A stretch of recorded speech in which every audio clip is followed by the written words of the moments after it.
કચ્છથી કાનબેર રણમાં હત્યા કેસમાં વધુ કાર્યવાહી રાજકીય અને મોટા માથાની સંડોવણી ખુલતા વધુ તપાસ કરાય છે। જિલ્લા પંચાયતના ભાજપ સભ્યના પતિ નરેન્દ્ર દાન ગઢવીની ધરપકડ કરાઈ।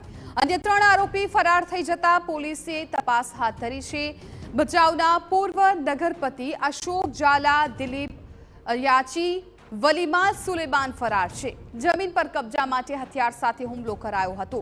મીઠાના અગરો માટે 13 મેના રોજ ફાયરિંગ થયું હતું। ફાયરિંગમાં એક વ્યક્તિનું મોત થતા હત્યામાં પલટાયો હતો આખો કેસ। અગાઉ 16 શખ્સોની અટકાયત કરીને રિમાન્ડ મેળવાયા હતા।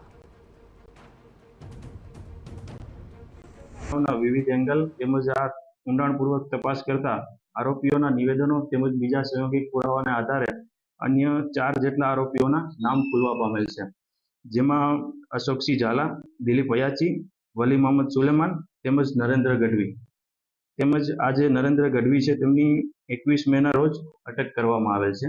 આ બનાવની વિવિધ એંગલથી તપાસ ચાલી રહી છે, તેમજ હવે હાલ અશોકસિંહ ઝાલા, દિલીપ અયાચી, વલી મોહમ્મદ તેમજ કાજો રબારી આ આટલા આરોપીઓની પકડવાની તજવીજ ચાલુમાં છે।